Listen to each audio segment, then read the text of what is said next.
The Lord be with you. And with your spirit. A reading from the Holy Gospel according to John. Glory to you, O Lord.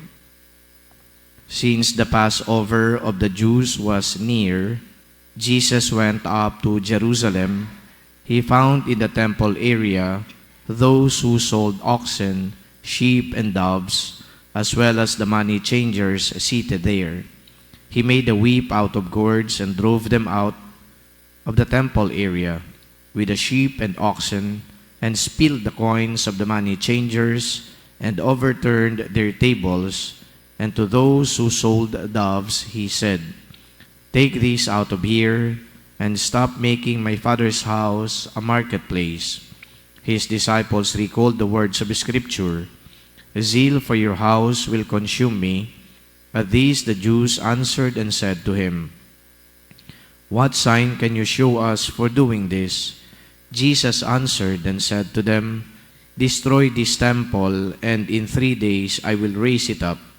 The Jews said, "This temple has been under construction for 46 years, and you will raise it up in 3 days?"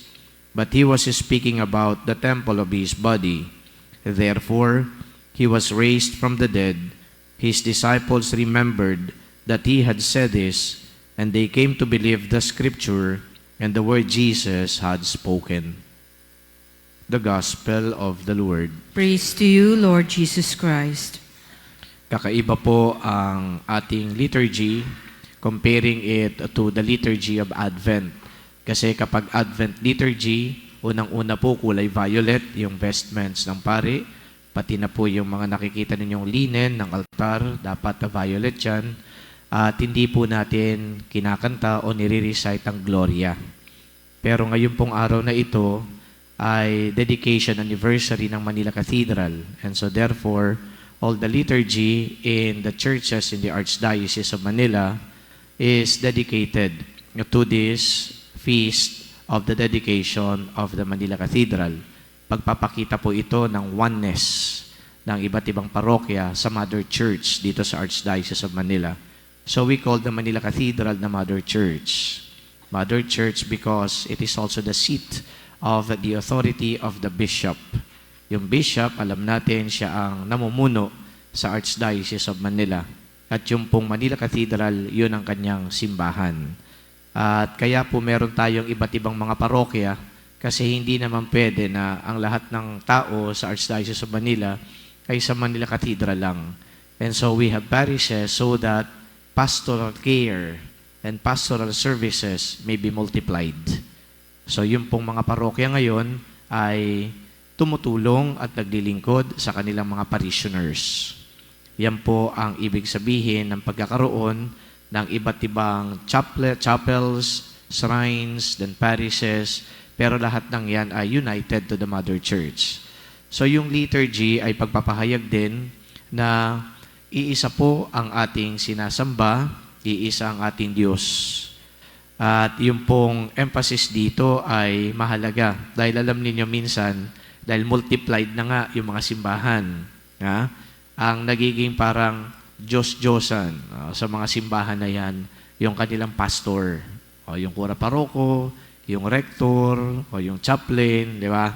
Parang ganun ang sinabi ng pari, hindi mababali. Sinabi ng pari, dapat masusunod. So hindi po ganun ang konsepto dahil katulad ng binabanggit lagi ni St. Paul, nagkaroon din po ng mga iringan at intriga kasi yung mga followers nila, itinuturing na sila na yung parang mga Diyos-Diyosan. O follower yan ni Apollos, follower yan ni ganito, follower yan ni ganyan, nagbabangayan na sila, nagpapagalingan na. But here, so we look not to the priests, okay, but we look to God. So lahat ng liturgy natin, patungo yan sa Diyos. Hindi para yung pari ay papurihan, yung pari ay ilagay sa pedestal. Kinakailangan nating emphasize ito. Kasi lalong-lalo na sa panahon ngayon, marami po tayo na mga pina-follow ng mga pari. Minsan nga, ayaw natin magsimba sa oras yan kasi, hindi pala siya magmimisa. Di ba meron kayong ganon? Totoo ba yan? Yung iba naman talaga nagsisearch pa sa YouTube. Hahanapin nila yung favorite nilang pari. Okay naman yon. Ibig sabihin ng okay, it's your preference. It's your preference.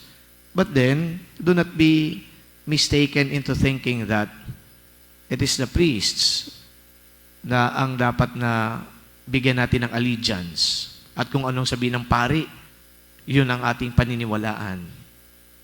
Dapat, papakinggan ninyo sa pari yung salita ng Diyos. At dapat yung pari ang binabahagi sa inyo salita ng Diyos. Usually, ang mga pari, di ba? Kaya nai-inspire tayo kasi words of inspiration coming from Father Jerome na raw. Yung Diyos, yung pari ay instrumento lang ng pagpapahayag. Tapos, makikita ko pa dyan, mga post, mga quotation. Sinabi ni Father ganito, ando doon pa yung pangalan ng pari. Parang yung pari na ngayon na nagbigay ng buhay sa kanya. So, I want to downplay that thought because it is God. It is God. So, our liturgy is centered on God, not on the ministers. Meron pang iba, pinupuntuhan nga dito, yung mga choir naman. One time, meron po akong kausap, tapos ang pinunan nila ay yung pari. Sabi niya, yung pari, preparation of the gifts. Kumakanta yung choir. Imbes na nakatayo siya, biglang umupo, nagpahinga. Ayan ang tingin nila, kinikriticize sila yung pari. Sabi ko, nangyayari naman yan tapos na kasi siyang mag-prepare, yung choir nagko-concert pa. Diba? Ang haba-haba pa ng kanilang kanta. Nakita nilang tapos yung pari. Hindi pa nila tapusin yung kanta kasi nagso-showcase din sila. Kasi yung mga ministers dapat nakatuon doon. Nakita natin sa liturgy, hindi dapat ganyan. Ang liturgy ay patungo sa Diyos. People like you should see God in the beauty of the liturgy. Yung iba, kinakailangan, pagpagaling kang magsalita, impress mo yung mga tao, pagaling kang umawit. Yung mga dapat precise yung galaw mo. Okay? Yung mga tipong ganyan. But then the beauty of the liturgy should always direct us to God. Tatandaan yan. And of course, eto pa, yung ganda ng simbahan. Kasi yung gospel ngayon ay mahalaga to. Yung ganda ng simbahan. Anong pino-point out dito? Imagine niyo dito sa EDSA Shrine. Yung nangyari dito sa gospel na may nagtitinda ng mga kalapati. Buti na lang yung mga kalapati dyan sa mga, yung mga holy water basin, wala na Dati may mga kalapati dyan Pero mga ribulto lang yung kalapati. Pero imagine niyo may nagtitinda dito. Tapos may mga hayop na binebenta. Are you going to appreciate that? Sigurado, magrereklamo din kagad kayo. Bakit tinahayaan ni Father Jerome na magtinda yan dito sa loob? In much the same way, ito, baka sabihin niyo anti-pura ko or what. Kaya yung mga gwardiya ho dito, pinagsasabihan kayo minsan, kapag pumasok na yung mga nagtitinang sampagita dito sa loob, wag naman po dito sa loob ang bentahan. Pwede naman ho sa labas. Pero yung report na nakakarating sa akin, yung ilan po na mga napagsasabihan, napapakiusapan ng mga gwardiya, nagagalit. Tapos sila pa ngayon yung tipong agitated dahil napagsabihan sila, napakiusapan. Di dapat sila pinagsasabihan. But this is not the proper place for buying and selling. Sa labas ko, pwede na. Kaya yung mga batang yan, pinagsasabihan ko sa labas. And yet, yung mga tao naman hunaan dito, natotolerate sila. Kaya yung iba na nagdadasal, na aapektuhan din. Kasi yung willing and dealing, di ba? Kapag nag-uusap na, magkano yan? Naririnig din ng mga nagdadasal dito. So perhaps it is also good to be mindful of others. This is a church at a place for selling and buying or buying. Sa labas, okay na yan. Lumabas lang ho kayo ng corner na yan, ayos na yan. O dyan ho kayo. Pero yung iba nga nagreklamo pa rin. Ayaw nila ng ganon. But let us help these kids also doing their living. Okay? So ang mahalaga dito, yung point is, even Christ is so mindful of the sacredness of the place. It is a place for worship. Kaya in the first reading also from the book of Kings, the king entered the temple and then he prayed. He is the king, he prayed. At sinabi niya, etong pinagawa kong templo, bahay dalanginan, sana maging kapuri-puri ito sa inyo, Panginoon. Paano magiging kapuri-puri? Kung ang ginagawa talaga dito, yung may solemnity, may bahid ng sacredness, at hindi yung para tayo ditong nagbabangayan dyan, na kumbaga, meron nagse-cellphone, meron mga bata nagtatakbuhan, yan pa rin, medyo, yung iba nagreklamo niyan kapag napagsasabihan. Kasi bata yan hindi naman dapat na pinagsasabihan yan. Hindi naman yung bata pinagsasabihan, yung magulang. Pero na-agitate din sila, nagagalit. And these are reports given to me by, volunteers of EDSA Shrine. But I guess the whole point of this is a sacred place is fitting for a sacred worship, a solemn celebration.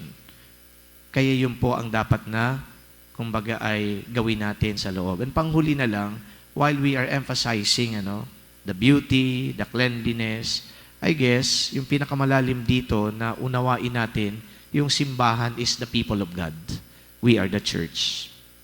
And so therefore, yung binabanggit ko kaninang unity, solemnity, it should actually reflect on us.